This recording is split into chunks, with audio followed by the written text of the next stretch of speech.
On this channel, I specialize in making really complex looking images easy to create. So just follow along with my step-by-step tutorial of this painting and you will amaze yourself.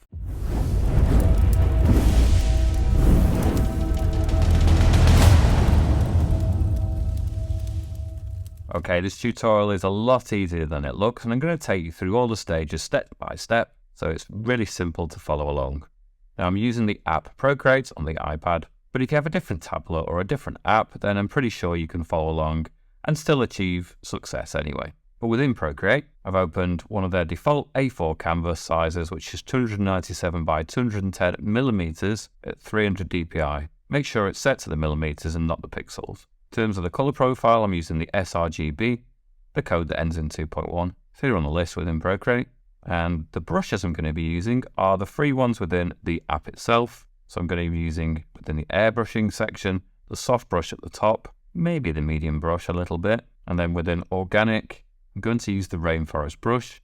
Now I have adapted it, so I'm going to reset it for now, and then I'll show you how to change it when we get to that part of the tutorial. Now in terms of the color palette, I have pre-selected some colors. Now it's going to look like it doesn't represent the colors necessary to create a rainbow, but it does, and I'm going to show you how later on. But each of these colors has what we call a hexadecimal code that is linked to it. So you go within the value section within the colors, and you can type it in here, press enter, and then you can tap it together to create your own color palette. Each of these codes is down in this video description, and next to that is a link that takes you to my Patreon page, and you can download the color file for free to save you some time.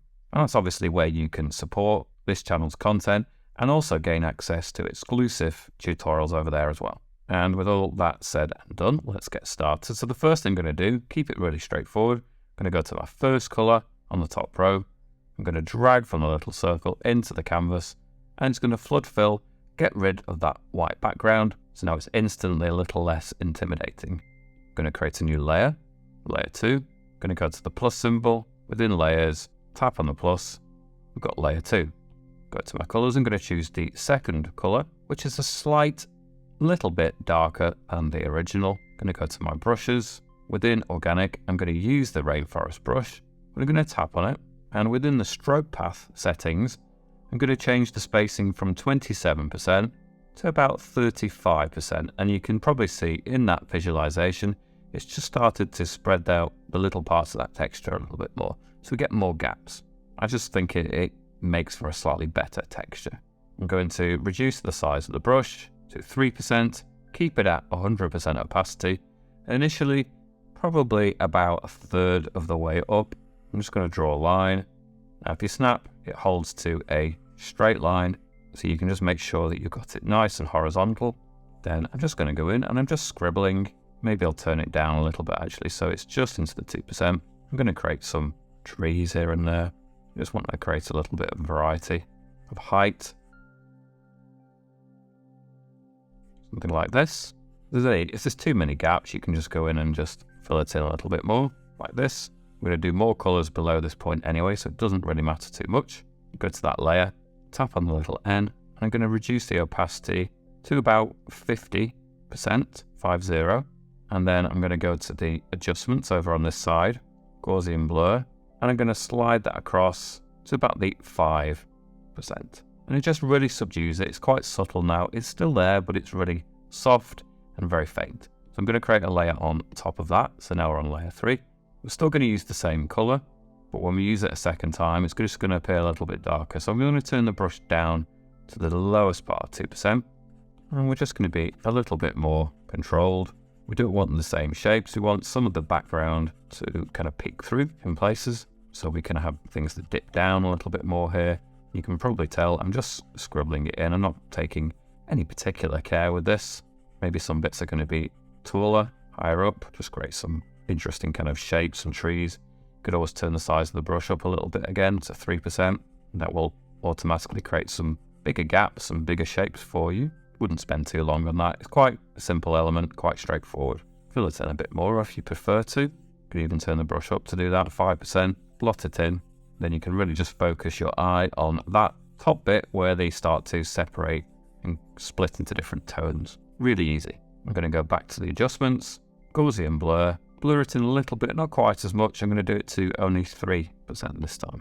Go back to the layers, plus symbol, create a new layer, layer 4, back to my colours. Going to use the third colour along this time. Back down on the same brush to the 2% size, still 100% opacity. And this time it's going to be significantly darker. It's just got a hint more green to it as well. And again, we're on the 2% size. Now there's still a little bit of wiggle room within that 2%. So I'm just doing it at the top end of 2% initially. And we'll just trial that. Again, you're probably going to have some bits that are taller and obscure in places, but you want to preserve some of the features that appeared there in the background. Otherwise, there's not a lot of point having created them really. So you definitely want them to still be there, but you don't want to stop yourself from creating things that obstruct and cut in front of it too. And this isn't really going to be the main focus, the main feature of this landscape. It's just another element.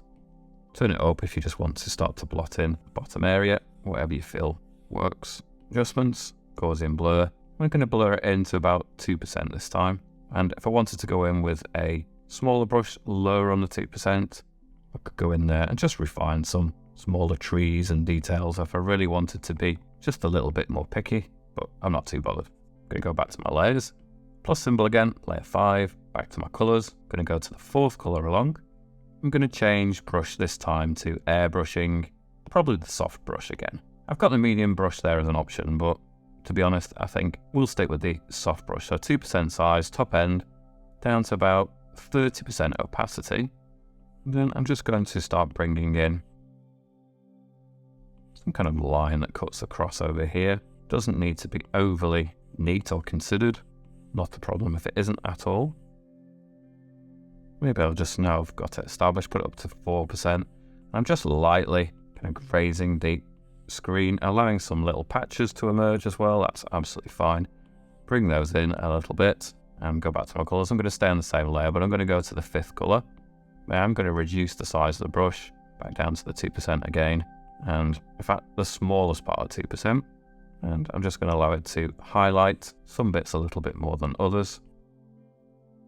Has a really nice impact, but again, this is not difficult, just simple stuff. Graze it across the screen, gone a bit too far there. Double tap, 2 fingers down on the screen, deletes that. Super useful and easy. Again, just rest your hand on the screen if you have to, assuming that you've got power rejection.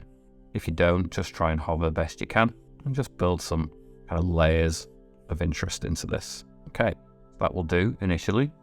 Go back to my layers, create another layer, layer 6, go back to my colours, and we're on the 6th colour along now. It's about 3%, stay on the 30% opacity, and I'm just going to create another level. Cuts across. Again, I'm not pressing as hard as I could. The more you press, it is pressure sensitive, so press lightly, you hardly get anything. Press harder, you get a much more saturated, darker version.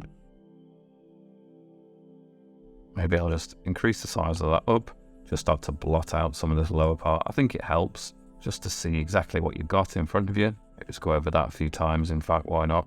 Again, this all adds to the layers of texture because we're seeing sort of bands and streaks that cut across there, so that can be quite useful. I'm going to put that back down to the 2%.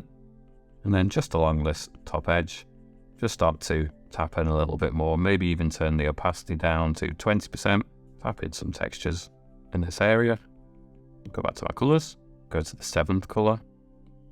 I'll change the settings, but again, just bring in some extra sort of elements here, some more texture, just to give it a bit more life and a few more features. I'm not spending any particular time on this. I'm just putting dashes and blobs in here, kind of gliding the hand across. No particular time spent on this really, just that will do initially. Stay on the same layer. Go from the 3rd colour from the right this time. I believe it's the 8th from that side, but the 3rd is easier from the right now. Put it up to 3% size, stay at the, well actually no, we'll put it up, back up to the 30%. And then we can start to introduce some of these more vivid greens down in this bottom section. As we get closer to us, the observer, in this image, then the colours are going to become darker, but also more saturated. So more vivid greens, for example.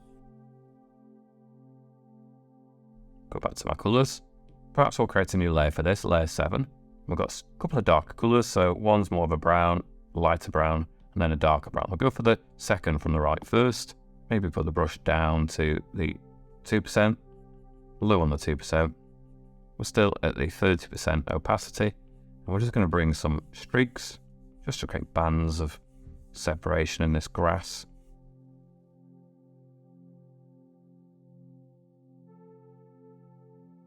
Maybe we'll put the brush size up 3%.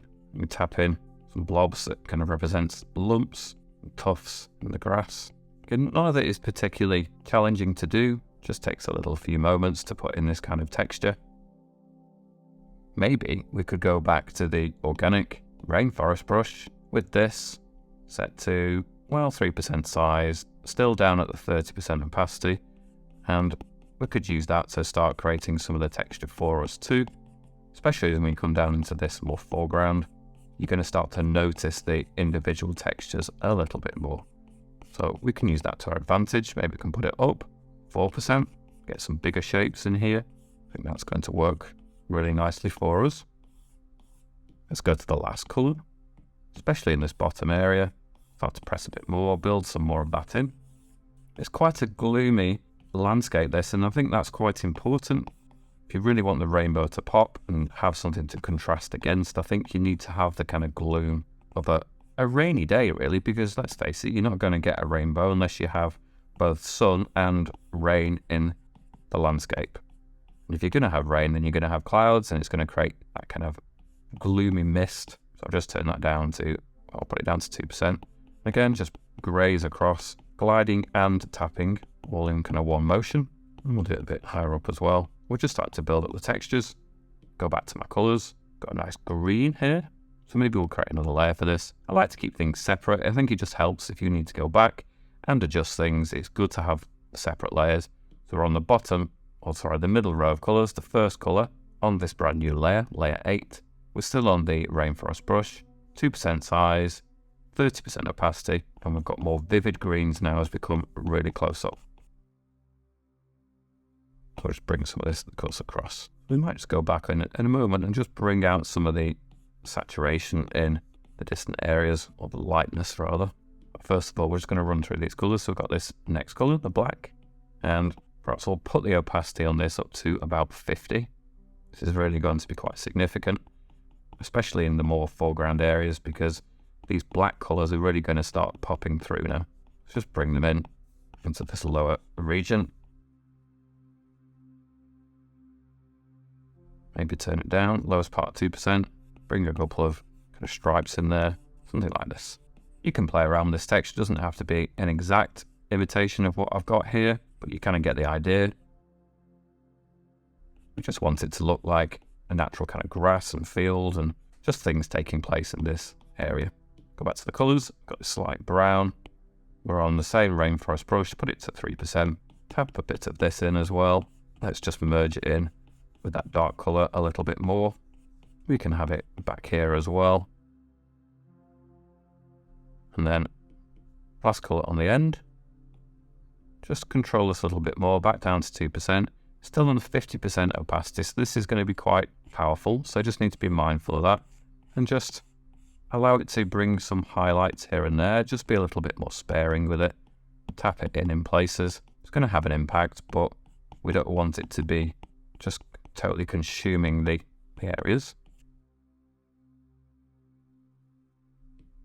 Okay, once you've got this far, I'm just going to take layers 5 to 8. I'm just going to pinch them all together, and they should pop into one layer now. So they've all merged together. I'm going to slide and duplicate it, and I think it's just ramped up the impact of everything. So if I 2 fingers backwards, you can see it as it was. 2 fingers forwards, now you can see the new version. And if you think that in your example it's gone a little too far, you can always tap on one of the versions on the N, and you can scroll back, slide back the opacity of it to 100% or none, or you can find somewhere in the middle. So I think I will do that. I'll put the top version at 50%, so it's definitely ramped it up, but it's not too much. I think that works a little bit better. In terms of that top version, I might just go to the adjustments, Gaussian blur, and blur it in to about the 4%, and it just softens some of the layers in there a little bit. Might also go in with the black 2% size, put it down to about 30% opacity, and it's only at 50% opacity for the top layer anyway, so anything I add now with the black is not going to be full saturation black, so it's not going to end up as dark as down here because it's only at 50%, but with the low end of 2%, I can just start to add some extra textures, perhaps here in the middle distance. Just feel it needs a few more lumps in this region in places. It looks a little bit flat. You just, zoom out on yours, see what it looks like. Will it benefit from a little bit more texture? And you make that call for yours. I think that works a little bit better. I'm quite happy with that generally. I think I'm just going to add one more colour to my palette. Don't worry, it's always been there in your colour palette when you've downloaded it, or it's down there in the description, in the list. But with this brush, I'm going to change it to airbrushing, soft brush again, 2% size, 30% opacity. And with this new colour, I just kind of want to ramp it up a little bit. So lowest part 2%, 30% opacity. I think I'd like to just heighten some of the contrast here a little bit. Though I might practice with this colour palette, sometimes as I'm going along, I just sometimes feel the need to make some adjustments, and that's absolutely part of the process and perfectly normal. I think I'd also quite like to go back to the third colour on the top row, and with the airbrush, soft brush within airbrushing, 2% size, 30% opacity, still on that top layer, maybe just create some separation of this band in areas too, just so it's a little bit more broken in areas. Something like that. Okay, I think that will do for the setting for the most part, and we're going to move on to the real interest of this tutorial, which is the rainbow itself. So layer 7, I'm going to go to the only colour I'm actually going to need for the rainbow is this red, and I'm going to use the soft brush with an airbrushing. I'm going to put it, almost doesn't matter, but I'm going to put it to 3% size, 60% opacity, and on this layer I'm going to tap on the N symbol, scroll down from the normal blend mode to the add. Now I'm a big fan of the blend modes and changing them, especially the add, because now what we can do is we can create an arc of the rainbow, and you can see how wobbly I've created it, but because I've held on to it, it's snapped into a much nicer shape, and I can continue to move it to get it to a position that I'm happiest with, and that will do. Then I'm going to go to that layer, I'm going to slide and duplicate it, go to this, transform, I'm going to nudge it this way. I still want it to be slightly overlapped. If I go too far, then I create a gap. I want it just to be a hint overlapped. Go to the adjustments, go to the hue, saturation and brightness, and on the hue, we're at 50% by default. I'll just change it to 60%, then you can see it started to adjust to the orange.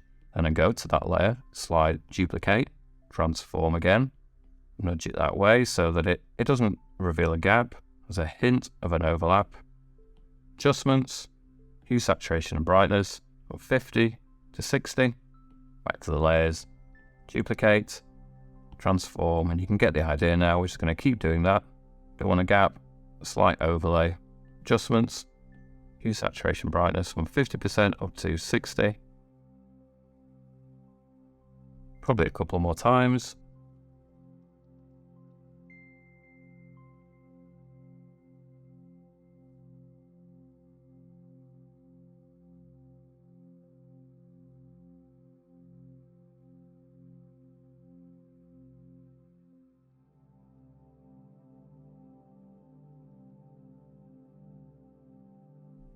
Just a couple more.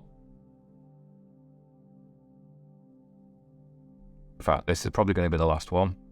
Okay, so I'm then going to go to the layers, where we've got all of these, all the layer 7s, pinch them together. We can go to the adjustments, Gaussian blur, blur them to about the 20%, probably looks best. Now, it's quite broad, and I think it's a little bit too thick. That's not a problem at all. Go to the transform, go in freeform. We can just pinch it together. It's about the kind of thickness that we want. And if we need to rotate it still, we can just do that here. We can also expand it. We can reposition it exactly what we want. That's our basic rainbow. We can go to the layer. We can go to the adjustments, hue, saturation, and brightness. Now, saturation is by default 50%, but you can make it more saturated if you want, maybe like 70%. That's really going to make it pop a little bit more. You go to the layer and you can duplicate it, which definitely pushes it too far, and it's just done some strange things.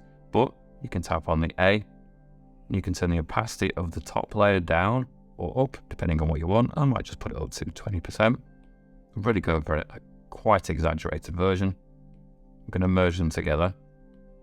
Now looking at it, and I think I'd like a bit more yellow in my rainbow. So I'm just going to go to the color disc, going to move it into the yellow, find what I feel is a suitable yellow-ish. It doesn't really matter. We're on a different blend mode anyway. So any yellow was going to really stand out. We're still on the soft brush with an airbrushing, 3% size, maybe a bit down to 30% opacity. Create a new layer on top, change to the add. We can just ramp up the yellow if you want. I'm not doing it very precisely because I'm also going to use the Gaussian blur. So I'll just get the yellow in there. Maybe I could put it up to 4%. I don't want to overdo it, but there you go. So I've just added a bit more yellow. I think it needed that. I think that was a good call because if I remove it, you can see the difference. I could fade it back by going on the opacity of the layer, put it into exactly where I feel it needs to be, and I think that works better. I might stay with the yellow, put it to 3% size, 10% opacity, and I might just extend the impact of that rainbow just a little bit. I don't want to overdo that. It would become a little silly and unrealistic. Just a touch, just to soften that in. So I'll merge that down, and now, yeah, it's all in one layer again. I need to create a new layer. I'm going to change from the normal to the add blend mode as well. I'm going to go in with the soft brush with an airbrushing. I've added a white. I neglected to add it. It's a straightforward color. They're in the list anyway. I'm going to put the size of this to 15% size and 10% opacity. And I'm just going to add it to the inside of our rainbow. Just do one pass, doesn't really need to be more.